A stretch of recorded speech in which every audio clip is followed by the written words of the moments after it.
Hello everyone, welcome back to Xenoblade Chronicles. So this is episode 2. Last time, we got to go through a bit of the backstory and we got to meet Shulk and Rhine here, and we made our way to Colony 9. So now, let's just walk throughout the colony. There's quite a few people here. You can just find Oh, different hi. NPCs like Dorothy. Nothing to report, how did I sound? I'm not just saying here to look pretty, I'm helping out. Not like my brother, he never does anything worthwhile. See right here, view relationships with the affinity chart. So yeah, the affinity chart, actually I can check it right here. It's kind of some side stuff. If I zoom out here, right now we have the Colony 9 area. We can unlock different areas along the way. Basically, build our affinity with different areas and different people of this world. It's a pretty neat system, and perhaps we'll get more into it later. I also got an achievement, your first friend. So yeah, you'll have plenty of colony folk running around. This is the Ether Light, but also the commercial district. So you can see that there's a shop here, so you can buy or sell items.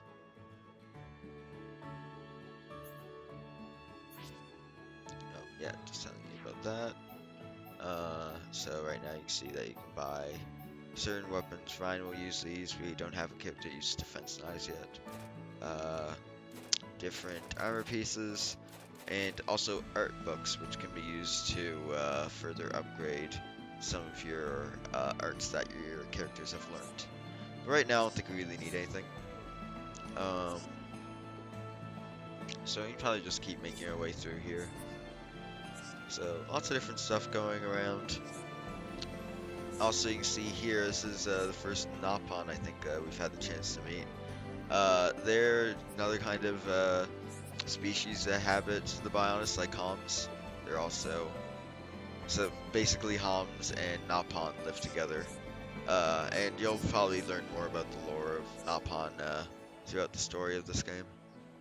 And over here we should have the Gem Man stall. Yep. So he talks to you about crafting gems. Sure. Basically, I'll just let him explain. Rather something to tell you. It's about this here furnace. When creatures die, they leave ether crystals behind. Everyone knows that, don't they? Ether particles ether particles in the body are, oops, that stuff's too complicated. Just remember that creatures drop ether crystals when they die. But I haven't got to the best part yet. Ready? Don't be shocked. This furnace compresses ether crystals and removes impurities. You use it to make ether gems. What? No reaction? Kids these days. You don't know how amazing this thing is. You can even use the furnace to make ether gems. They've got the powers of ether crystals, but highly condensed. Those ether gems can give you all sorts of powers. They're great for use in the home or by the defense force. Just put them in weapons or armor with slots. What? That's not much of a reaction.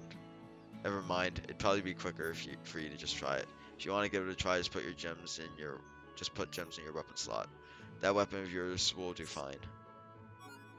Okay, so he gave us some free gems. And it's just telling us how gems work. So basically, some armor pieces and weapons will have gem slots. So Shulk's jump sword here has 2 empty gem slots. So that means we can put in these 2 gems he just gave us. HP up will give us increased HP, which is really nice. And strength up will give us extra strength. So it's pretty simple. There's lots of different types of gems, lots of different powers. So they become really, really useful, especially in late game. Yeah, so those are nice to have on us now. Got another achievement.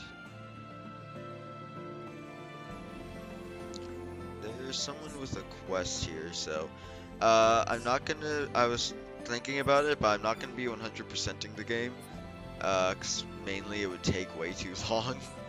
But I will still be doing some side quests, so don't worry about that. So maybe I'll look at what she has right now. Do you know where to find Fang Teeth? My grandma keeps telling me she needs 2 of them. They must be for her handicrafts. If you don't find them for me, I'll never hear the end of it. Oh, okay, and you can't do it? Yeah, anyways, I'll do it. You can normally find those outside of Colony 9 during the night, I believe. Over here, we should have a new landmark discovered. If you didn't notice, whenever you discover a new landmark, which is like a new area, you gain experience. So right here, yep, I actually got a level up. We just discovered Central Plaza, and ooh, I learned a new art, so maybe we'll discover that later. Anyways, we're supposed to be heading this way, so let's make our way over. And here we are. Oh yeah, now it's telling me about discovering landmarks, yeah. And now we have a cutscene.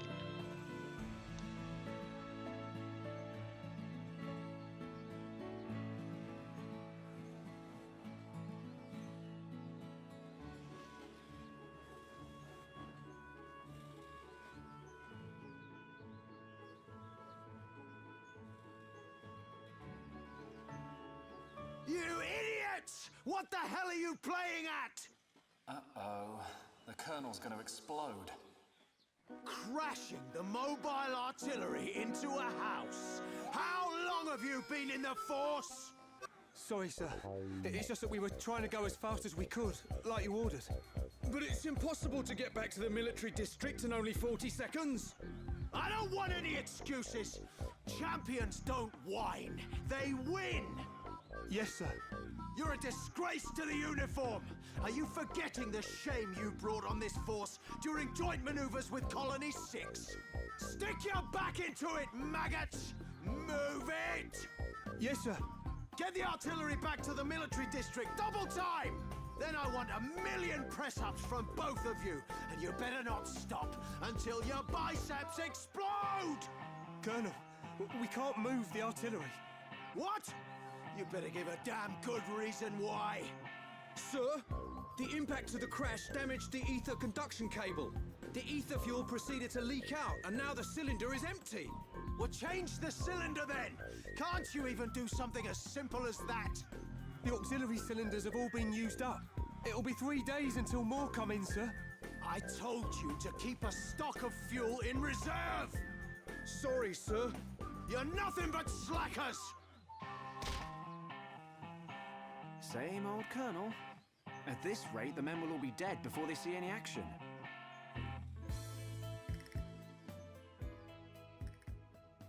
That was Colonel Vanguard. One of my favorite characters in this game. He does, like, he's not a main character, no, I just love him.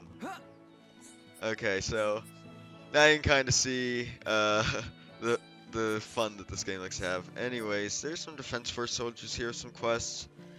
I suppose I can take one. He may have a few more, but there's some Lake Flammy on the beach near entire battery 1. Could you take care of a couple of them for me? Yeah, okay, sure.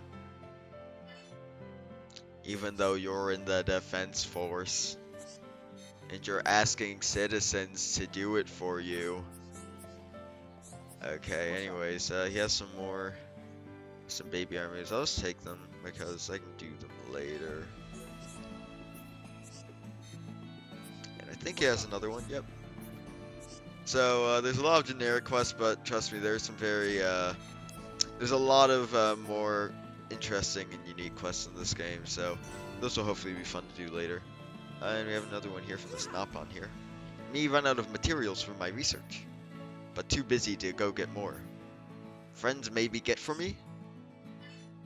Collect 2 small shells in Colony 9. Alright.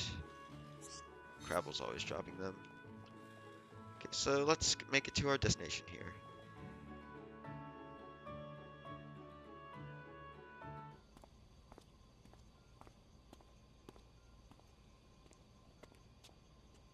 All right, Shulk. How are you? Dixon! When did you get back to Colony 9? Just now.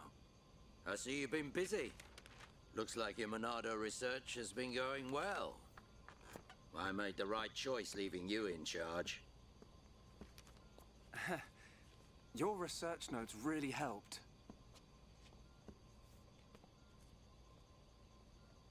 So, you can activate it now then. Well, anyone can activate it. The problem is controlling it. Yeah, for everyone except him. Yes. If anyone other than Dunban were able to control the Monado, we could surpass any military force in the world. You think so? What are these hidden functions you mention? It's still only conjecture, but it's starting to look like the Monado might be something far more significant than just a weapon for defeating Mechon. I see. And the evidence to support your theory? It's the symbol that appears in the center when it's activated. What I know is, the central piece is made from multi-layered glass. The symbol appears on the top layer, and each layer is constructed differently. So it's possible that other symbols could appear on different layers. Which means... The Monado might conceal even more power. Am I right?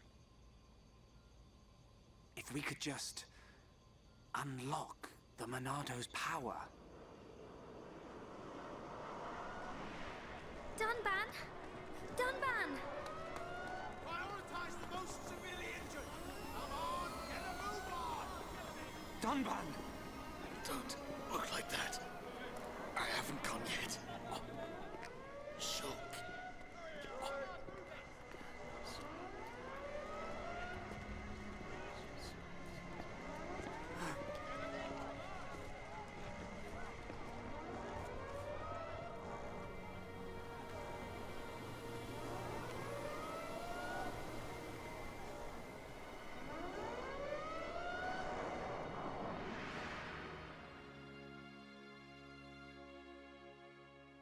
It was the Monado. It was controlling me. Even so, it saved us. Saved our future. Next, it will be up to you. Dunban. Well, I better get the supplies delivered to the Defense Force. I'll drop round the HQ and see how they're getting on. Okay then. I'll see you later. Shulk, you're spending too much time in the lab. Either that or rummaging for junk in the scrapyard. It ain't healthy for a kid your age. That's why you're always looking so pasty. You should get out, get some fresh air once in a while. All right, I'm off.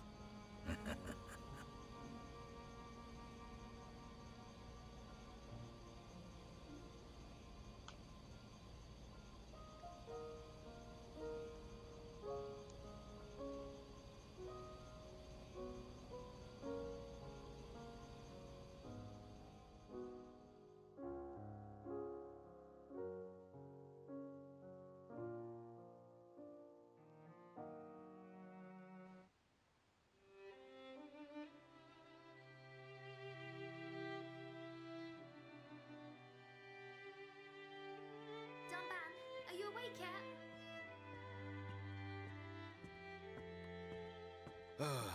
Is it time to eat already? You didn't have to bring it yourself. You could have just called me. Don't be silly. Do you want me to feed you? Don't treat me like an invalid. I'm better than I was a year ago. Much better. I really thought I lost you back then. Yes, but now I'm almost well enough to handle the Monado again. Dunban, don't say that. The Mechon have gone now. Oh, why would you say that? I just mean I'm prepared. Sorry. Okay. More importantly, eat up before it gets cold. I made something really special today. Don't feel like you need to stay here then, Fiora. Go and make your next delivery. Huh? Well, I'm sure you'd like Shulk to try some while it's still hot. That's okay. Shulk has no sense of taste. He'll say it's delicious even if it's stone cold. In which case, today he would actually mean it. Maybe. I'm fine, Fiora. Off you go. Okay.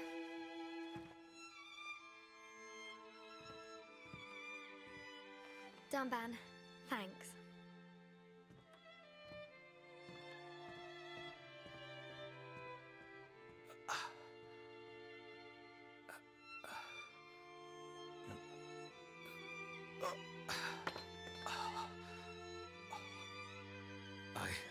I'm not finished yet. I have to be prepared to use the Monado again.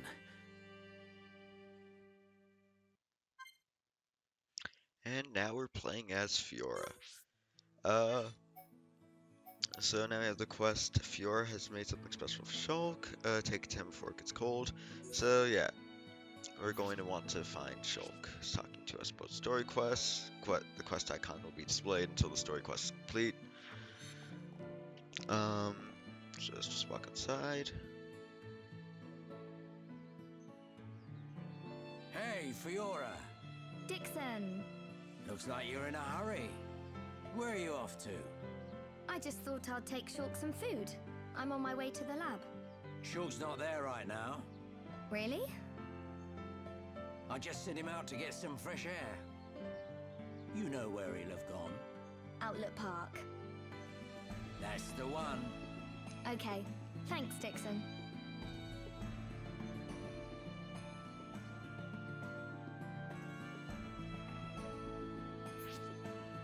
Move towards the story quest icon. Go to the place indicated by the proceedings. Okay. So you see it's up there.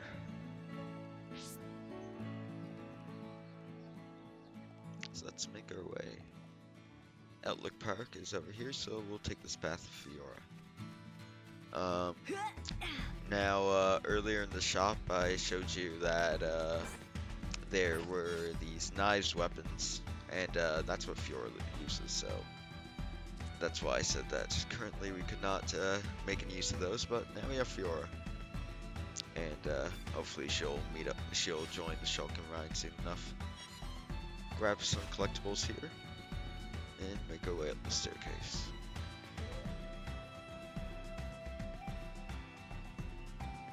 Now, I haven't really gotten to give you guys a good view yet of the surrounding area. So just to give you an idea of the vast, scenery of just this one area, here's kind of a look around for you all.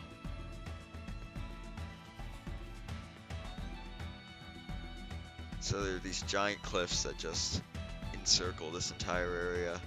And like, it looks pretty big. You can like literally go anywhere. I could jump in this water, swim around. There's actually some hidden areas throughout here. Not too much going on, but there certainly are some places to explore. And it's just a small taste of the world of Xenoblade Chronicles. Anyways, so I can show you a bit of Fiora. Let's just fight this little Skeeter here. So we have Power Smash, attack from the behind, didn't deal additional damage, so it's just like backslash. We have Screw Edge, attack inflicts break, and inflict daze, and Thorn inflicts daze on a enemy suffering topple. And daze is basically, they'll be stunned for a bit, so it kind of increases the topple duration a bit. I haven't talked too much about toppling, but the game will most likely start talking about it a little bit later in the future. And we'll take that there. Continue making our way up the steps. Maybe fight this Bunnet right here. Screw Edge! Power Smash! I can do it! So, oh, and also her Talon's ability 4-hit combo that deals massive damage. So yeah, basically it's just a big combo. Not too much to talk about with her, honestly, but she'll be we'll get into more about her later.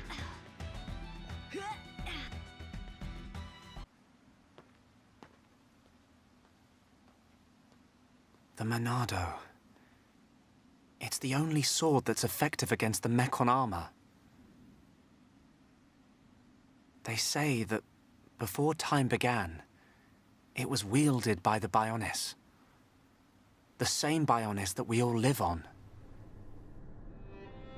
It must have a secret. That's how Dunban was able to destroy so many Mechon. And why he lost the use of his right arm. If I can just unlock the secret of its power. Shulk! Fiora! This is great. It tastes so good. Really? It's amazing. Oh, Shulk, you say that every day. Not quite. It's always delicious. But today, it's amazing. Oh, really? Yeah. Oh, thank goodness. I used some special herbs and spices today. So if you said it was just the same as usual, I'd know for sure you had no sense of taste. What? Oh, nothing.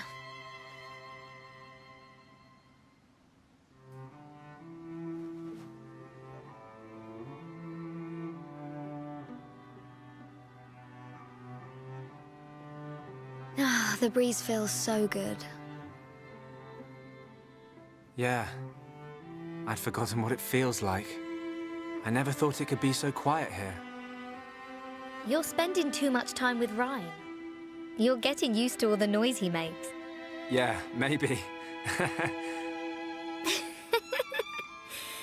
Ah, it's so peaceful. You know, Shulk, I hope every day can be like this, always. Huh? The debris siren. Strange. There hasn't been much falling lately.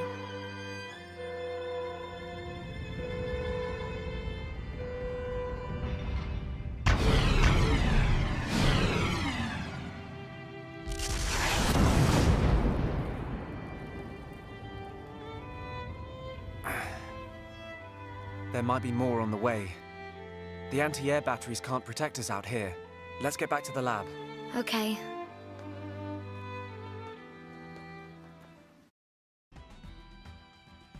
Alright guys, with that out of the way, we're gonna end off the episode here, I think. So, we have Shulk rejoining the party. Of course, we met Fiora this episode. And next time, I think we're gonna go back to the lab and see if there's anything going on there. Anyways, as always, it's been Intel from PCSMZ, signing out.